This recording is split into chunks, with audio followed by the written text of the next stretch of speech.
If you've ever had a doctor look over your results, shrug, and say, everything looks stable, you're good, this episode is for you. Because not too long ago, I was digging through a client's portal looking for something else entirely, and I stumbled across a lab that I didn't even know that he had done. And I clicked it open because it was flagged as abnormal. And when I hit the trend, I could see in 1 second that for 10 years, this lab had been stable. It was his hemoglobin A1C, and it had been elevated, but nobody really talked about it. Nobody framed it as a risk. And remember, I wasn't even looking for his A1C. I actually didn't even know that he had prediabetes. He didn't realize that it was important, that it mattered. He hadn't shared that with me, and his PCP told him year after year that it was fine because his numbers were stable. This is the moment that I realized the problem actually wasn't the A1C, it's the word stable and how badly it's misused. Stable does not equal safe. So today we're going to talk about what stable is, what it isn't, and why wait and see can be one of the most dangerous phrases in modern healthcare because its stability is delivered like neutral information. It is neutral information, but it's often delivered like reassurance. So here's what happened. I was scrolling through his labs and I see that A1C is abnormal.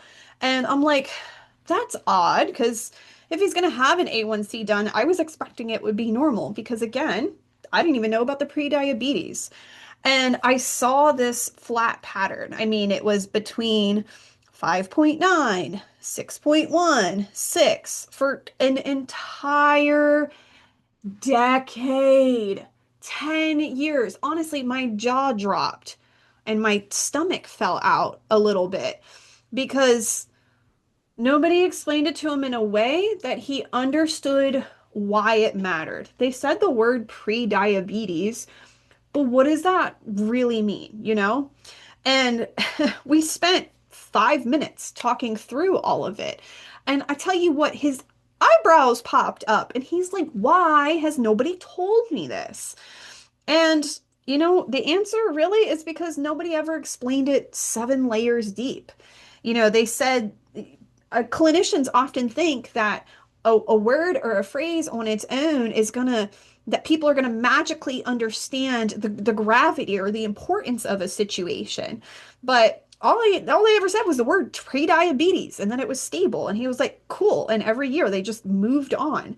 Now, I want to be clear. I'm going to talk about his hemoglobin A1C for a few more minutes. And that's as an example. This episode is not actually about blood sugar.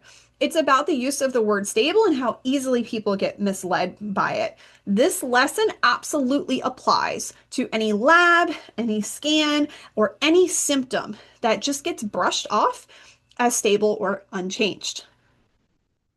Haha, we have a whiteboard now. So let me show you the problem here. This tiny dot is pre-diabetes. Oh man, y'all, you're gonna find out why I'm a nurse and not an artist. We're gonna pretend this is fire, okay? This is diabetes. The dot always comes first. Again, I'm using diabetes as the example, but I often hear people say that, oh, the stroke came out of nowhere, the heart attack came out of nowhere. No, rare things happen, but these things typically leave little clues, little breadcrumbs, small little dots that pop up in blood work or imaging, but often they're incidental findings or they're still within normal range or they're stable. And so nobody talks about it because healthcare today is built around firefighting. Your clinicians don't have the time or mental bandwidth to deal with all the smoldering pots because they're so maxed out dealing with putting out the fire. Next time I might print out photos. This is terrible. But they're so maxed out printing out the fires that they're ignoring the smoldering pot on the stove. But I don't know about you. If I've got a smoldering pot on the stove, I'm going to put that fire out now and not in a couple years when it catches the whole house on fire. Because a smoldering pot is still a fire waiting to happen, right? So I'm gonna draw you what I saw because numbers just words. That means nothing. So here's his hemoglobin A1C. All right, here's the normal level. Here's the line where it becomes diabetes.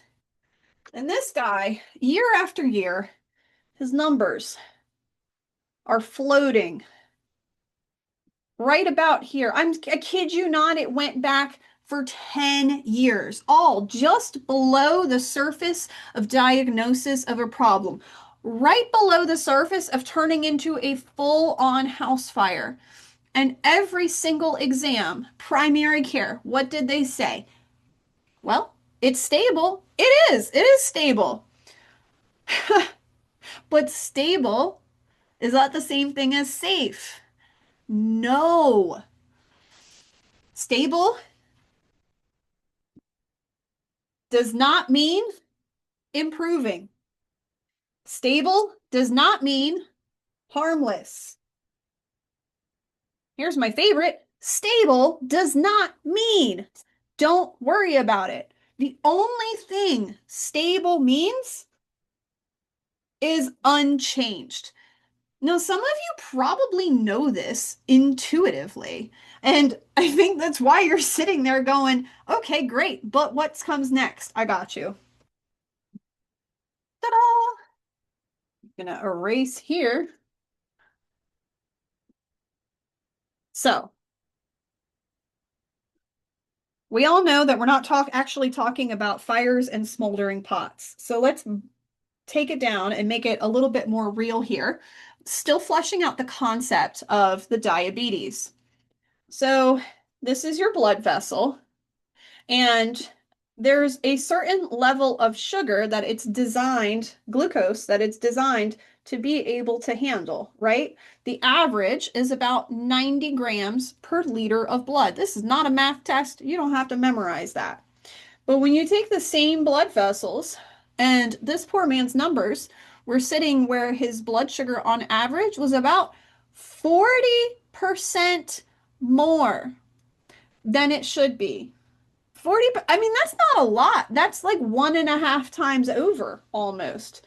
So the same volume of space now has significantly more glucose molecules in it. Now, this is not a pre-diabetes episode. I am not going to go into the molecular issues here that it causes. But all of these extra dots are very inflammatory to the blood vessels. It causes a lot of biochemical reactions, and those blood vessel walls, they actually thicken up, which in turn makes the blood vessel diameter smaller and smaller year after year. The higher the blood sugar levels are, the faster this goes. This man's numbers were stable, so he was still having low grade inflammation and damage occurring for over a decade.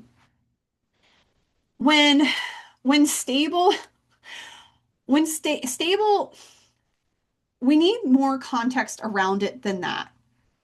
Let me zoom out, get out of medicine entirely.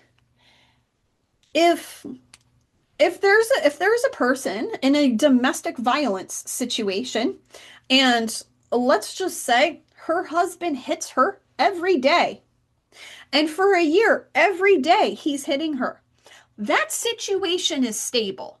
And we would all say it is not safe. Run, honey, run. That's exactly what this means here. Over time, it's causing all of these problems, even if it's small enough and stable enough to fly under everybody else's radar. So, this is the part that doctors rarely talk about. is what is the direction that we wanted the thing to move? Were we looking for improvement? Were we was improvement going to be shown by something decreasing, or is stability actually a win? We need that context.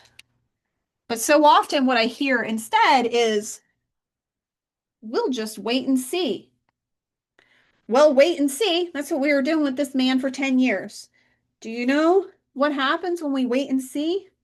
We leave festering, smoldering problems to fester and smolder.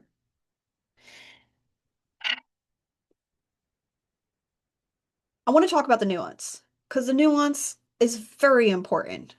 I think I'm going to call myself the queen of nuance because there's so much more nuance in medicine than I hear anybody talk about, really. And I didn't even really start to understand it until just a couple years ago. Stable is a neutral word. It's not positive.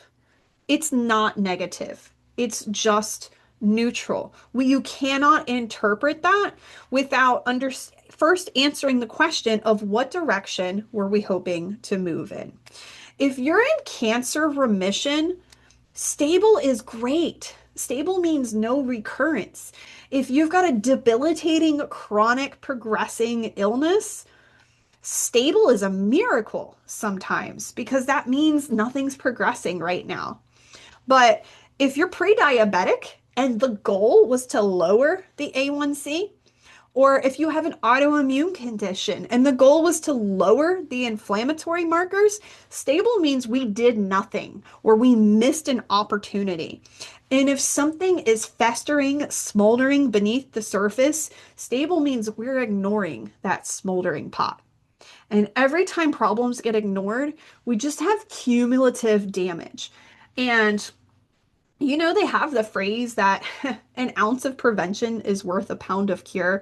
I actually don't think that that is accurate from a mathematical standpoint, because in my experience, an ounce of prevention is worth pounds and pounds of cure. Sometimes an infinite amount, because there's so many things that if we just catch them early or prevent them and change course now, you know, sometimes there isn't a cure. We need to be catching the things early. We can't just let them go stable and smoldering forever. And what's so tricky is that this is often the word the word that just gets masked as reassurance. It's not. It's not a warning. It's not good. It's not bad. It's simply information. And without the context of what direction we were trying to head, that's what gets people hurt. Because currently, the system throws around the word stable, like it should settle your nerves without ever answering the important question of what direction were we actually trying to go. Stability only means something when you know the goal, the timeline, and the stakes. And once you understand why something is stable and whether that stability is helpful or harmful, well, then you can interpret that and make the decisions that protect your long-term health. This is the part that I care about the most. When people finally see the patterns clearly, they stop second guessing themselves and stop waiting for permission to take the next step and stop mistaking unchanged for nothing to worry about. So if you only remember one thing, let it be this. Stability matters only when you know which direction you were aiming for. If you have ever been dismissed with, let's wait and see, or told that your labs were fine and when everything else inside you said that it wasn't, you need better language for your appointments to help get your doctor to listen to you. Language that actually works in the dysfunctional US healthcare system of today. And I'm making that for you. And actually, I'm releasing it on Black Friday. I'm so excited. It's the words that work when the system doesn't. 12 scripted 12 crafted scripts by me to help you interrupt that pattern of dismissal and get your appointment back on track. It will change the way that you walk in and out of every appointment. I promise you that. You can go to herdforlife.com/words and sign up and get that. Sign up now so that as soon as it's available, it will be in your inbox. Thank you so much, and I will see you next one.